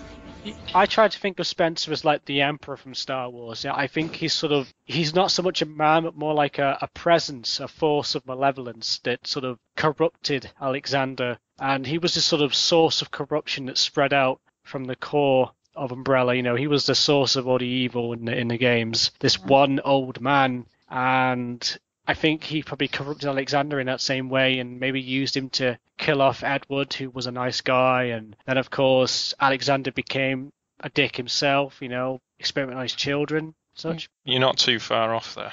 The inside of Darkside Chronicles book sort of hints that Spencer made sure that Edward Ashford died in a lab experiment. And they made this whole big thing that Alexander Ashford wasn't clever enough to carry on with the progenitor virus research, which sort of shifted the balance of power towards Spencer. And because Alexander wasn't gifted enough, that's why he started the Code Veronica project to create a clone of Veronica, who was born a genius. So he was quite desperate himself, wasn't he? I guess he was sort of like, I'm not a smart man, but maybe I can try and do what I can here to make, I'm not going to be a king, but I'll be the kingmaker. Exactly, yeah. And that's why he built the Antarctic lab, so he could do it somewhere where Spencer couldn't keep tabs on him. Oh, I like that. And that's where the whole, I remember just the original game, not even Darkside Chronicles, the original Code Veronica was emphasizing so much how Alexander was the true downfall of the Ashford lineage, of the Ashford name. And that does sound completely like something Spencer would work upon, would kind of work behind the scenes on playing towards. I was going to say, is that book the best thing to come out of Darkside Chronicles? Because it's revealed definitely, quite a lot. Definitely, yeah. But obviously, because Alexander wasn't clever enough, Spencer just left him to it and concentrated on bringing Marcus down for the next 10 years. I think Marcus once Edward was out of the picture, I think Spencer knew that, his only threat then was Marcus. Mm-hmm. Because Marcus was a smart, unlike Alexander, Marcus was a smart man. He invented the T-virus, for God's sake, so he knew he was clearly an accomplished virologist. John, he invented a T-virus. Well, the main strain, the beginning strain of it, I'd say. I know. But that's what I liked about Game of Oblivion, is they actually added little extra bits to it that weren't in the original game, like the Alexander video and things like where they see Alfred dressed as Alexia singing on the hill as they cross the cabin. That was quite creepy. And you've got the whole the kill house level as well, which isn't in the original game. No, and that I liked. I did like that. Cool, that really gave you the inside, like, kind of nail on the head as to just how crazy Alfred had become, and just how, they obviously in the original game really made how obsessed he was with Alexia very, very prominent, but they recreated that very well with Darkside Chronicles, and then they definitely made him a more sympathetic character towards the end, where it was actually Alexia who killed him, because she went even more sociopathic and ended up killing her own twin rather than him dying in her arms in the original with him releasing her. That drove it home how sociopathic she had become with her god complex, because, you couldn't even release me on time, therefore you're no longer any worth of me, even though you're my twin. You're just a worker ant, and I'm going to squash you. It's a shame, really, because both the Umbrella Chronicles and Darkside Chronicles all have these kind of rehashed retellings, if you like, of the original games, and there's good bits in all of them. Like, in the Resident Evil 0 one, the redesigned Queen Leech was much better than the one that they used. In Resident Evil, the original, they both went around together, which was more accurate, perhaps, than what actually happened, apart from Resident Evil 3, which was bollocks. You've mentioned what happened in Code Veronica as well. There's little bits that you'd love to use just to make it a bit more rounded, but you can't. You're bound by almost the rules of the community's own canon. Well, I was surprised with how sort of by the book retellings there were. In the remake one in Umbrella Chronicles, you had the little extra scene where you see Wesker actually inject himself in the lab. Yeah. But other than that, it didn't really add anything new. And it's the same with the files. Most of the files are just transcripts of what you get in the original games, when they could have put new files in with new researchers' diaries and, new last testaments from police officers in the RPD. Stuff like that would have been good. And that was like a missed opportunity, in my opinion. It's true. They could, yeah, I suppose. I thought the RE2 one, I didn't think it was particularly well paced. Especially at the end, where you just kind of fight an onslaught of Birkin. Yeah, well, the last sort of 2 or 3 chapters just feels like one big boss battle. It does, and I didn't think it worked that well. And I thought the kind of police station bit was well managed, but then after that, it just kind of it just zoomed past it, and then Yeah. Well, the first 3 chapters were really good. Walking around the streets, and there's some nice little extra bits where like the bus explodes and the camera goes all fuzzy, and you lose your sound comes all muffled. Yeah, that's good. I think perhaps though with RE2, perhaps more than Code Veronica X, it's constrained by the fact that if you take the puzzles out of the original RE2, you're not left with a lot. Other than the exploration through the RPD, and then the battle with William as he changes. Whereas I think with Code Veronica X, again, take out the puzzles, but you're left with there's more story to them. There's certainly more character development. One bit I really liked in Memory of a Lost City was when you're going through the police station and you're in the liquor corridor and you see all that blood on the wall, and it's just not there in Resident Evil 2. That was really good. It's not. And Mr. X is good as well in that. He really does feel like a fucking Terminator in that. They were definitely playing up the nemesis factor with him. Yeah, but obviously it's completely ruined with Leon calling him Trenchy every minute. Oh god, yes. Yeah. I had forgotten how many times he had called him that when I played through again last night. I'm like, wow, they were really driving that home, weren't they? Oh, damn it. Trenchy. Oh. But another weird thing about the Memory of the Lost City was the way they changed Annette. As in Resident Evil 2, she praises William to death and goes on about how the G-Virus is going to be the next stage in human evolution, whereas in Darkside Chronicles, she openly admits it's a failure and that she needs to go and kill William straight away. That was just a weird personality twist that came out of nowhere, really. I thought the voice acting with her was the only poor one in the game, really. It just didn't match the character at all, the strong character, and she had this almost voice just, not dissimilar to Sherry's. Well, maybe that's what they were trying to play on. Mother and daughter, I don't know. Yeah. And obviously there was the bastardization of the minor characters as well, like Kendo Irons and Ben Bertolucci, which was a shame. Let's see, was dead when I got there, died or shortly after I got there, died before I got there. That's pretty much how those 3 came about. And it's the same in Code Veronica, isn't it? Because Rodrigo isn't in it at all. No, Rodrigo's not. And then obviously everyone made a big deal with Wesker having such a reduced role. There's no Chris versus Wesker showdown, etc., Well, at that point they probably didn't want to saturate it with Wesker. Right, because they had basically just killed him off in Resident Evil 5, and they knew there was, and they might, well, maybe they knew, maybe they didn't, maybe this wasn't intentional, but they didn't want to, give in to the whole fan desire of bring him back, da da da da da. I mean, personally, yeah, I was excited to hear the 2 lines that he had in the entire, or 2 or 3 lines that he had in the entire thing, but that's because I love DC Douglas's, Well, I preferred Wesker in Darkside Chronicles because he was more like a behind-the-scenes kind of guy. He took his old role. Yeah, and the fact when you come back to the room where Steve's body is supposed to be, all you see is the knife with "I won this game," and I'm like, ooh, that's a nice touch. They're not really oversaturating us, but they're definitely making it known that, oh, he's here. You're just not going to see him.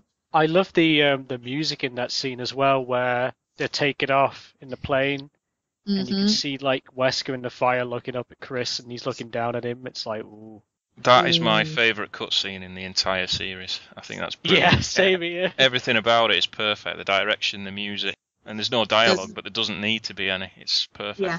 Exactly. I have to agree. That was probably one of the most well done, like just little, even if it was short, it was shortened from the original, but it didn't need to be this big drawn out, ooh, let's throw in another fight process. That was just, they played that off really well. So I want to go watch that now on YouTube. Yeah, so do I. I think it's called Old Foe, the cutscene is, or something. Yeah. If I remember correctly, when you completed it for the second time, you got a different ending, didn't it? It was an extended ending, wasn't it? Was that right? Was there a different ending depending on what you... I don't believe so. I'm sure when you did it one time, it's because you had the thoughts of Krauser if you did it as Leon, you got the normal one. And I think if you played it as Krauser, you got to hear his thoughts. Oh, you mean the end of Operation Jarvis? Sorry, flippant. Oh yeah, yeah. There's that. You got to hear Krauser's internal dialogue rather than Leon's as you're going through the Operation Javier stuff. After you play the first game through, I thought you meant Wesker. I thought you meant there was something with Wesker and Chris. No, sorry, my fault. But then, just going back to that quickly, after that, Manuela's taken away, isn't she, and just looked after by the US government?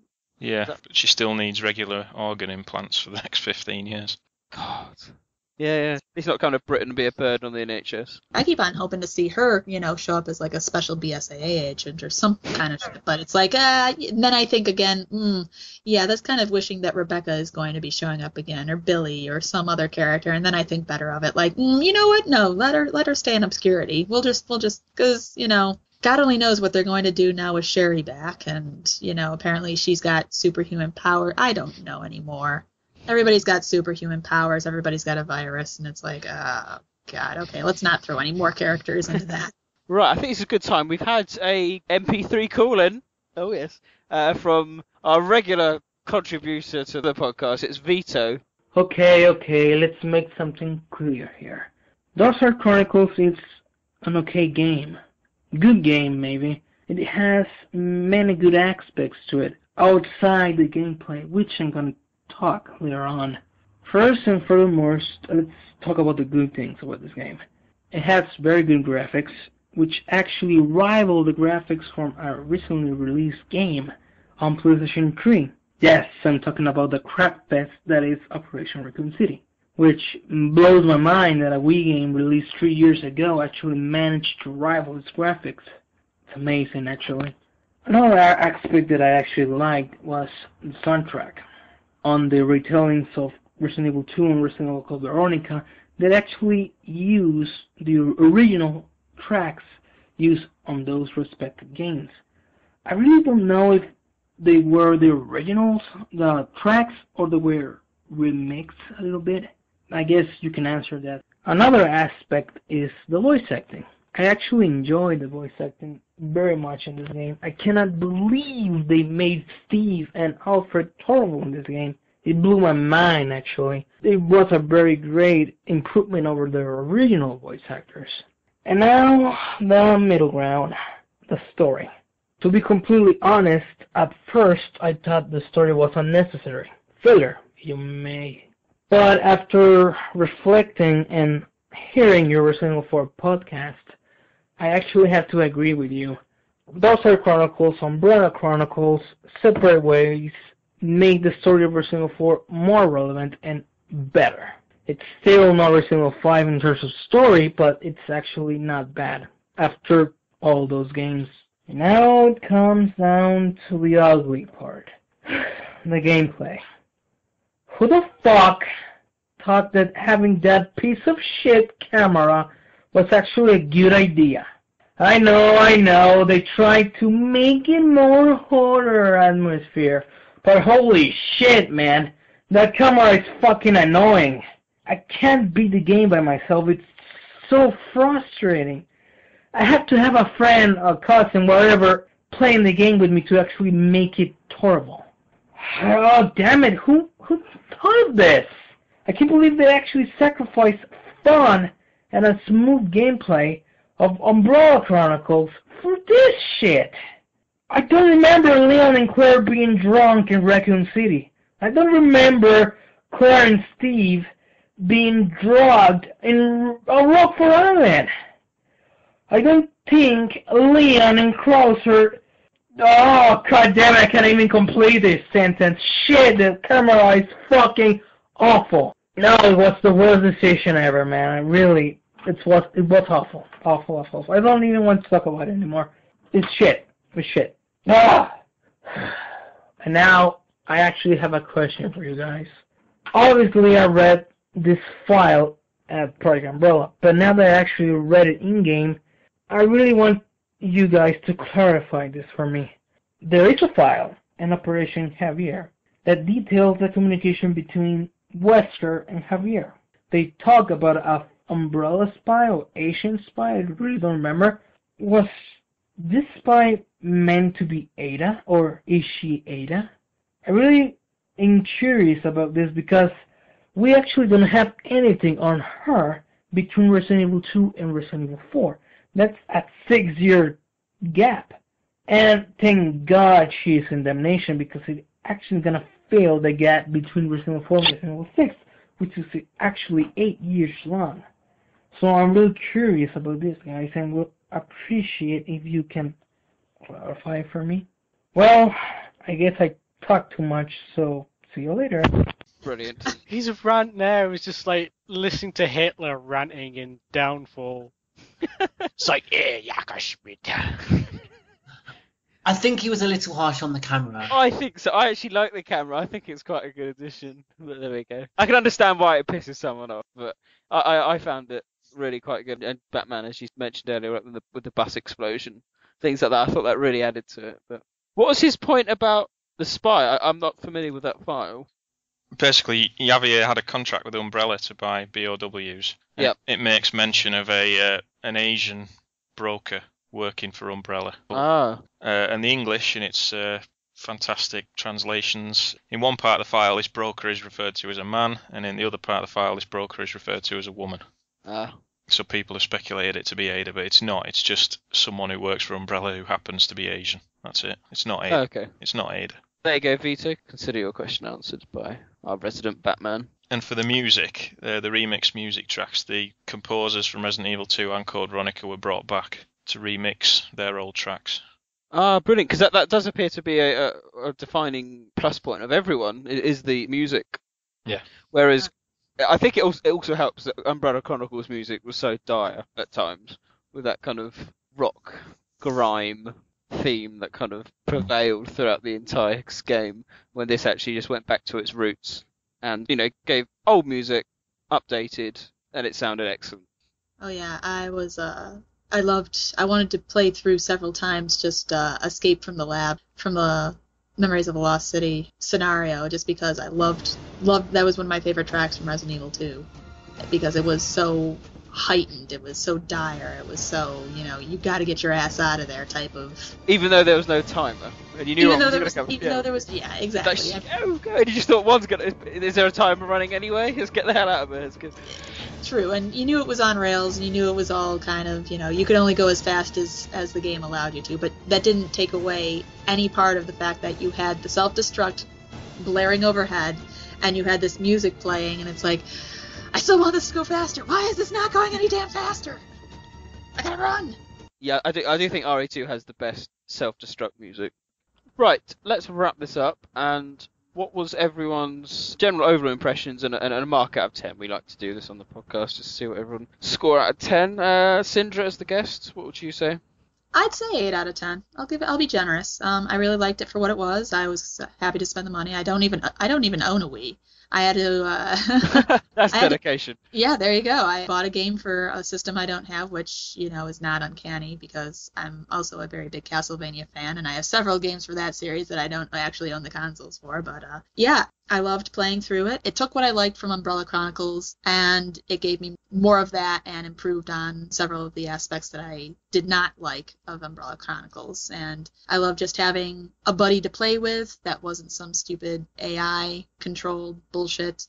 The small flaws that I think the game had was outweighed by just the general enjoyment I had just going through the old scenarios and going through RE2 and Code Veronica and the new graphics and the new scenario with Operation Javier. I learned more about the characters that I did like. I, got some more history, and honestly, I liked it, and I hope for another Chronicles game down the line if they decide to go with like a Survivor Chronicles or anything of that nature. Okay, so an 8 there from Syndra. Mr. Spencer? I'll give it a very reasonable 7 out of 10. George Trevor? I would give it 8 out of 10. I think that it's so much more than what it just could have been, just a basic on-rails combat-orientated game. It's so much more than that. We've touched upon the little, extra things that we've had. Then I won this game, Knife. I agree with John that it's a shame there was a missed opportunity with the lack of additional files or files that, drew more upon the story, gave us more insight into what the characters were doing. But I thoroughly enjoyed it. I'm more of a survival horror fan than an action fan, so I think it really does show that this game has a lot more depth than just a basic Commonwealth game. Batman? Yeah, it was fine for what it was. I'd give it a 7. There's not as much replayability as I would have liked. There's too much backtracking in some sections. Like, you'll go through one wing of the police station, then chase Sherry back down the exact same route. You know, why couldn't she have gone through a different area? And why can't we choose multiple routes? You know, it's very, very linear. But other than that... It is a rail shooter, John. I know, but it would have been nice to get the option to say, right, would you like to go right, would you like to go left, and take different routes around the police station. I approve of that. I approve. That's, yeah. You know, like you can on House of the Dead and Virtua Cop and all that sort of stuff. Oh, Virtua Cop is great. Oh man, throwback. Why can't we have some correlation with Umbrella Chronicles? Where was Sergei in this game? Yeah, they could have easily inserted him into the... especially with Mr. X coming over. You could have had him in the helicopter or... Exactly, yeah. But at least give it, a little thing like that. He could have just sort of flying overhead and just sort of cuts to him, sort of like, you think I'm Nicholas, don't you? But yeah, I'll give it a 7. Yeah, I would agree with that as well. I think, in fact, throughout the discussion of this podcast, I've worked out it's actually more in depth than I perhaps was going to give it credit for. Can I just make an amendment to my score? I gave it a 7. I would have given it a 9 if it had Sergei in it. Yes, that's true. Sergei does. He was a great character. I mean, fuck all those people who say, oh, he's a throwaway character or just like an opponent for Wesker. He was a great character. He's your type, man, John. What, an insane masochist? And just as a final note, the story writer for Darkside Chronicles is the same guy who's doing Damnation, and he's one of the co-writers of Resident Evil 6 as well. So nice. read into that what you will. Here's open. And I say that bodes well for the future. Great, and so that concludes our discussion on Darkside Chronicles. We'll now move on to Neptune and Newsies Biohazard Quiz. 5 questions, 3 participants, and 1 topic. It's Neptune and Newsies Biohazard Quiz!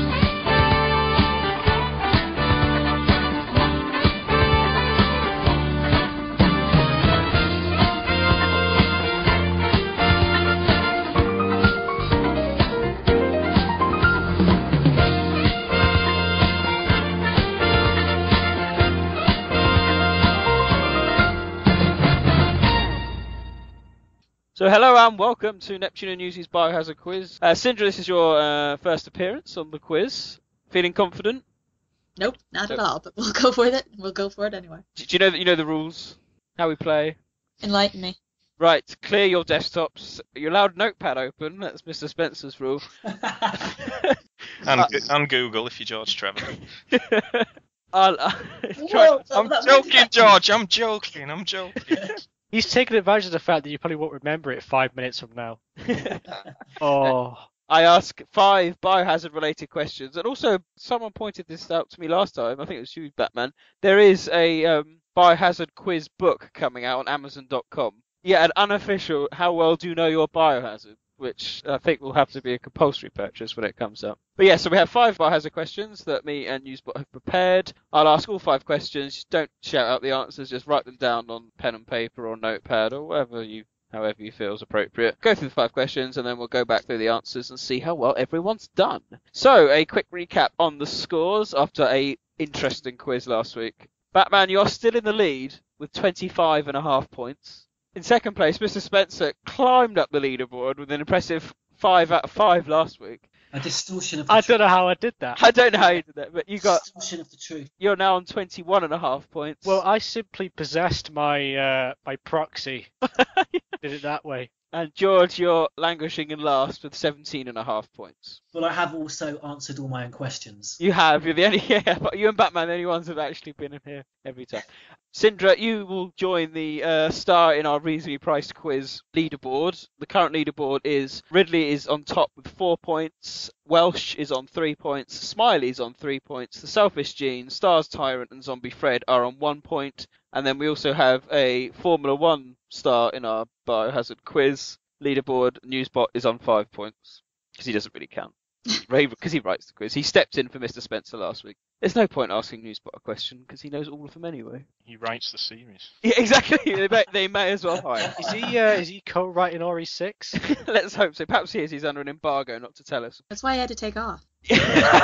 Yes. He's got a call. I think he wants to try and make amends for his involvement on the Gaiden project.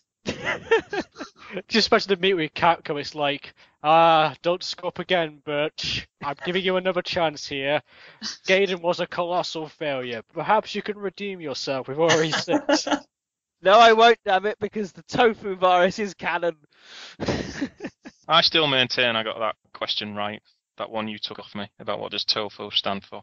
You said it right. Listen back to it. This is episode 2 or 3. You said tyrantized fabric uber soybean, and the answer was tyrantized object. There was no O.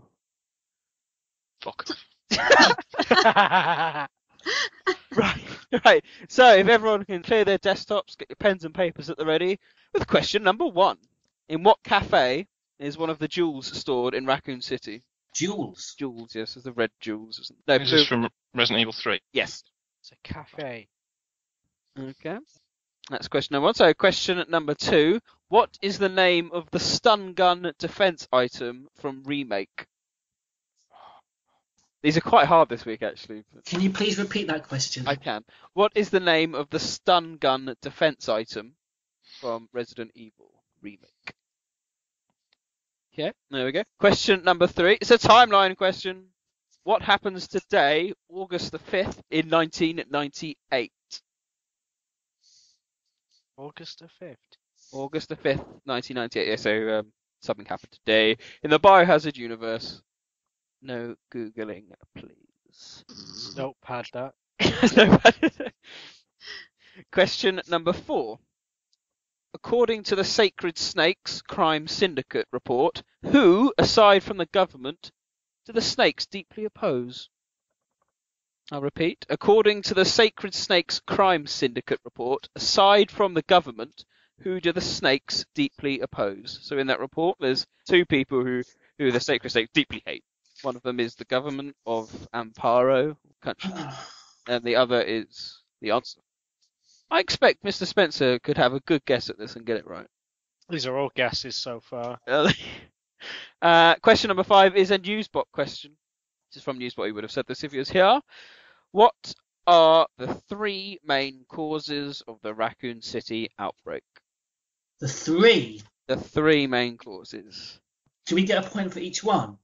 No, you get a point if you get all 3 and half a point for any less. I thought this was quite simple, this one. I hope that's Notepad. Right, that concludes the quiz, so join us after this when we'll run through the answers. Ladies and gentlemen, we present to you the Zombie Olympics!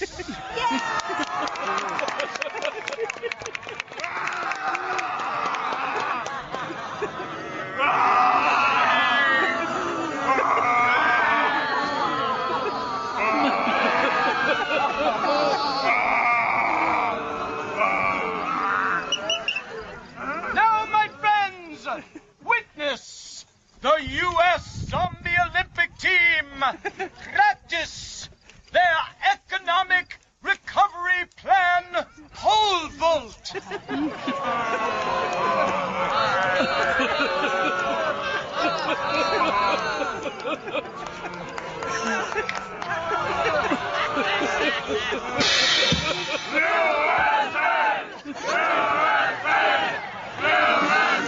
Wow, that was remarkable.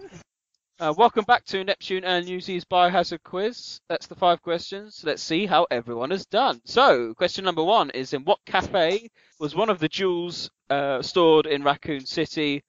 What did you put, Batman? Grill 13. Grill 13. Mr. Spencer, what did you put? I had no idea, so I didn't put an answer. George? The correct answer is Grill 13.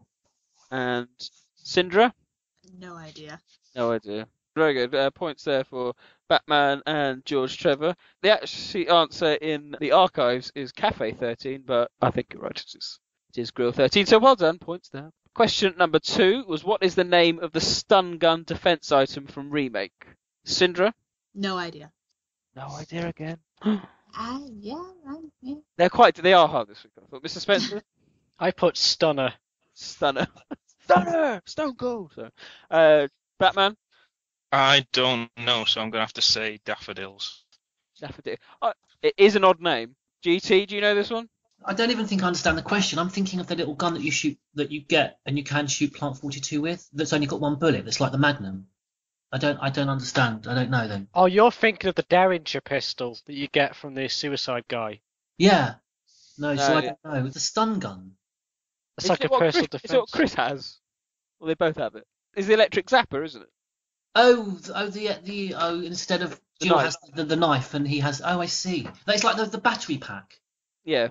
They're called battery packs. Is that your answer? Battery pack? Yeah, I didn't think it was. Yeah, because I was confused the way you asked the question. Because you said the type of gun, but they're called battery packs. Those things. Apparently not. It's actually called catfish. What? What? Apparently so. Oh, you're thinking of the brand name that's on the actual model, isn't it? Yeah, the name. Oh. Would you have known that? Code name or something. Well, that's stupid. It's like people say Tannoy when they mean public address system. Tannoy is a brand name. Partridge. Oh, is that right? No, the answer I was looking for was catfish. So no points to anyone there. Question number 3 was a timeline question. What happens today in the Resident Evil Biohazard mythology on August 5th, 1998? George Trevor. When you say what happens, I mean, there's a report. The only thing I can think of. You talking about an event? Something happens. Yeah, it doesn't have to be like Raccoon City blew up or something. Something happens. If you look at the chronology of evil available on the Project Umbrella website, it will say August 5th, 1998. Something happens. You said something about a report. Well, the only thing there's the mansion report by Nikolai. The mansion incident reported by Nikolai. It's not an event. It's like a report. He files a report on the mansion incident. Okay, Syndra. I thought it had something to do with the mansion incident too, but I didn't know any specifics. Okay. So I knew there was like a whole stretch. Oh, yes. That was like my shot in the dark. Chris leaves for Europe. Batman, what did you put? George is right, but there's also another one. Some bloke is cutting into the skulls of children on the Tyrant plant in Sheena Island. What? That's a Survivor. Yeah. Is that right? I know, the timeline. I wrote one. I know you wrote one. It's a bit wrong and out of date, but I still wrote one. Very good, very good. That's points there for Batman and George Trevor. You're looking for the Nikolai report. And I'm going to give a point to Syndra. Woohoo! Excellent. And question number 4, I hope I phrased this okay, was according to the Sacred Snakes Crime Syndicate report, who aside from the government do the snakes deeply oppose? Syndra? Isn't it something having to do with communists? They don't like communists or something? Okay. I remember something about communists. I did read that. Batman? Typical American. It's always the communists. Oh, I blame the communists. Yeah, I was gonna say communist insurgents. Yeah. Okay. Mr. Spencer? I just put Umbrella. Seems legit, considering their leader hates it. It's logical. And George? I've just put rival left-wing guerrillas. Well, it was very good. I mean, it's points to Batman, George, and Syndra. It is the bloody communists. Ah! Very good. Did George mean gorillas as in the animal in the jungle? Yes, yes. If you meant animal gorillas. No, I just had this idea of like a little kind of band of like mercenaries, but yeah, they're guerrilla communists. Was my answer. When in doubt, blame the commies. If in doubt, blame the. Well done. Very good. Very good. Question number 5 was Newsbot's question. What are the 3 main causes of the Raccoon City outbreak? Batman, what did you put? Remnants from the mansion. Right. Hunk's botched operation. And leakage from the dead factory. Right. George? Oh, God. This is the only one I really want to get right, and I'm not going to get it right. But I've got the mansion incident in the laboratory, from Remake. Rats spreading it under the streets of Raccoon City as the second. And the third, I would say what John just said, but I've forgotten what he said. The rats, the mansion incident. Daffodils. Fuck. I can't. I'm not going to get no points even if those 2 are right. Is that correct? No, you get half if that's right. Well, what about the rats, the mansion incident, and when Hunk tries to retrieve G, or his little group, they're attacked by William, and he steps on vials, doesn't he, of the virus, and that's. I thought that was the rats. Yeah. Is that the same as the rats? Yeah. Well, I'm only going to say rats and the mansionist, and I can't think of a third. Okay, Mr. Spencer. Right. Well, first of all, like I said, you had like the rats transmitting the virus from the smashed cases, T-virus cases, into the sewers. Then you had the initial outbreak caused by Marcus in the management training facility and the Arkley mansion, which, spread through the forest and eventually reached Raccoon City. Right. And then you had the Dead Factory where, they're processing too much shit, basically, and it was over capacity, and that did not help things, basically. Yeah, so. Okay. And finally, Syndra. Rats, the mansion incident, and communists. Well, this is interesting. I think Batman's definitely got all points. The answers that Newsbot gave to me were the attack on Birkin, so rats, the sewage from the mansion incident, I think maybe key here, but I might be very lenient, and the final one is the Dead Factory. According to Newsbot, it was a purposeful biohazard caused by Birkin. Yeah, it was to deflect attention off him. Well, the Dead Factory could have been run by communists. It could have been. Some of those staff members there could have very, left-wing politics. So. Seriously. Well, that's points to Batman. Half a point for George. Half a point for two answers. Yeah, well, we're not doing thirds. We'll just get too complicated. Mr. Spencer, you get a point as well. Nice. And Syndra, you get half a point for getting two. Yes, very good. I'll take it. It's the 1960s all over again. Half a point.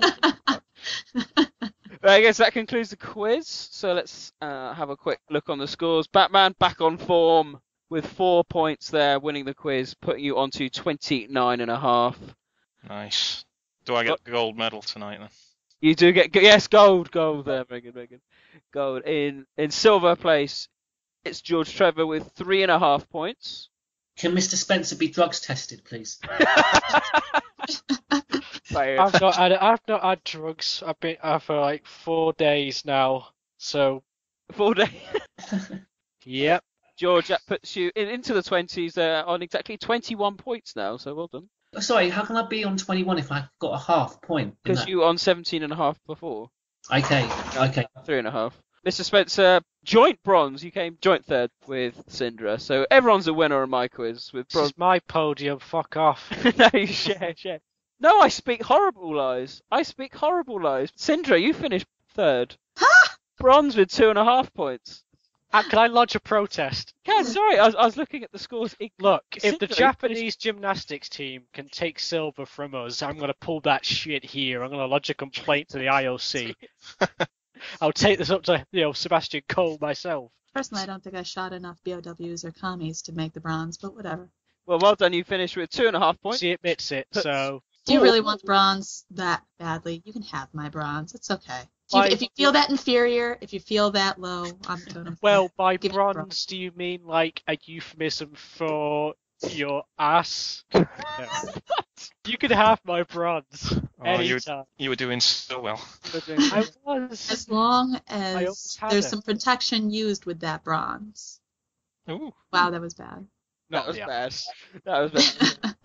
You see what you've done? You brought me down to your level, Mr. Spencer. For fuck's sake. I was doing all right there, by subtle flirting. I thought I won it over at the end, and then I kind of screwed it up, my chances. But oh well, you win some, lose some. Do you want to go for a drink sometime? An episode of Blind Date. Be careful. I mean, Welsh asked Syndra out online, so he did he? When did this happen? It's the first I've heard of it. Sorry, Syndra. When did this happen? We got to get this up. What happened now? What did I miss? Nick, do share. Do tell her what. Welsh directly asked you out, Syndra, if I remember correctly, on the forums. What? Did he? Yeah. I do. Yes, I remember reading. I'm sure I remember reading a post where Welsh effectively did proposition Syndra. I think it was after my shaking that ass comments. This is the very first I've heard about it, but I had no idea what did he say exactly. I'll watch what he's put and then not make the same mistake in my own advances on this beautiful young woman here. Should we go for a drink sometime? Syndra, you'll be pleased to know you're fourth on the start in our reasonably priced quiz with 2.5, so that's pretty good. I'll take it. And Mr. Spencer, you finished with 2 points, but that, as I said, puts you on to 23.5 points. So Batman has pulled away. Sorry, Batman's first. Is Mr. Spencer in second? Oh, yeah, and 23.5, and then you're on 21, George. I think I'm taking this quiz a bit too seriously. You'll never get me, Trevor. I think I'm going to have to start looking for where this post proposition was. Yeah, I think we should as well. That's interesting. Let's make a new thread. Just make a new thread entitled, "Alright, who asked Sindra out on the forums?" Well, that concludes the quiz. Join us next time, and we'll have another batch of questions to run through the quizzes again.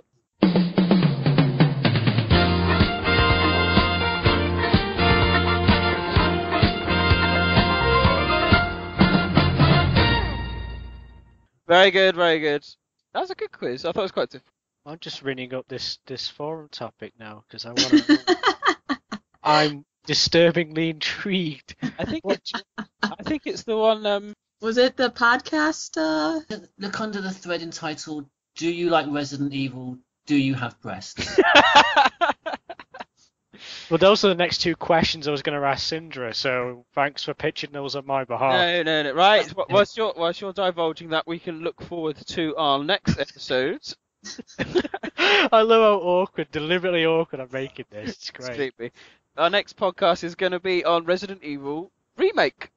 Yes. An all-time classic. I think I'll be very hard pushed to find someone that has a bad word to say against Remake. But obviously we've already had the podcast on the original, so it'd be nice to do a bit of a compare and contrast. I think we probably briefly touched upon the... Would I be the only one here that played Remake before they played Resident Evil 1, the original? Oh, the podcast thread. That must be it. It's possible. Sorry. It is possible, George, yeah. So that'd be quite interesting to see what your personal thoughts were. Okay. So yes, we'll be looking to do that soon. We are acutely aware that Biohazard 6 is coming out, and we're trying to cram in as many podcasts as we can. Do we have a guest lined up for the Remake episode? Not yet. No, we don't. We've got Stars Tyrants lined up to do Resident Evil 5. We should get Sindra back and Welsh at the same podcast. And the entire second half of it is asking questions about when this happened, and well, it'll just be questions about about your physical appearance, what size breasts you have. These will be coming from Welsh, by the way, not me. I'll just be taking notes. So. Suddenly you're very inquisitive as to Welsh's intentions. Well, I am a charming individual, and what kind of man would I be if I wasn't looking out for the best interests of a woman, Oh, I see how it is. Yeah, I... That is very classy of you. Well, I've got to look out for people, John, you don't give us all a good name here. Male gamers are renowned of being... Well, you got married. You made your choice. So you don't have that freedom anymore to do whatever you want and say retarded shit to people and get drunk. You can't do that anymore. You got me home by 10. Very true. In fact, I'm only allowed to do this podcast because the missus is away in Amsterdam on work, so... Exactly. God, ball and chain. She goes to Amsterdam to work. She's going to the Gay Pride Festival, I bet. It is on this weekend. It is on, yeah.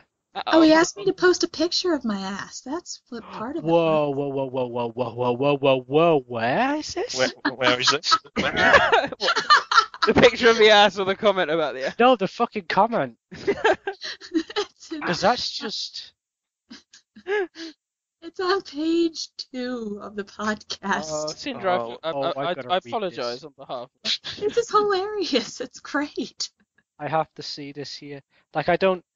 Honestly, I say things, but I mean them as a joke. I think he was serious here. Who was it? Welsh? Okay, here we go. Poor Welsh. Aww. It seems to be quite an ass. Could you post a picture? Smooth. Very classy, that. Right. On that note, on this very special Olympic weekend, I bid farewell. It's goodbye from me, Neptune. Goodbye from me, the Batman. Goodbye from me, the token female. Goodbye. Goodbye from me, Nosebot. It's goodbye from me, Mr. Spencer. Also, Sindra, you got to add me to Skype.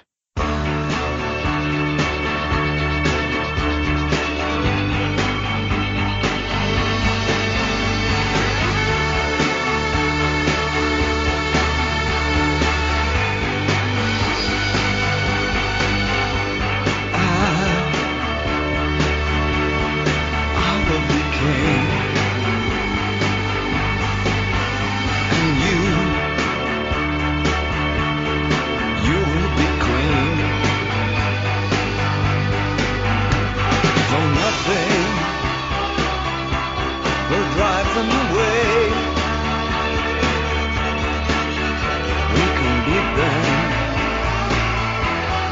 just for one day. We can be heroes, just for one day. You know what's annoying? Annoying as fuck, right? Is the fact that my name is John, right? My surname is Walton, so obviously people at school would always... Fuck off, your surname's not Walton. It is, yeah. It is? Did you know that? Walton. So people at school would always fucking call me John Boy. And I was sick of that bullshit.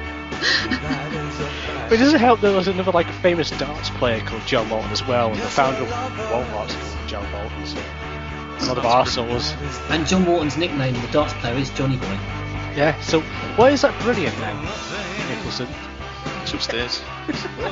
John, well, you'll like this then, or George might. My middle name is Edward, so my initials spell Jew. I never lived that one down in school. We can be heroes.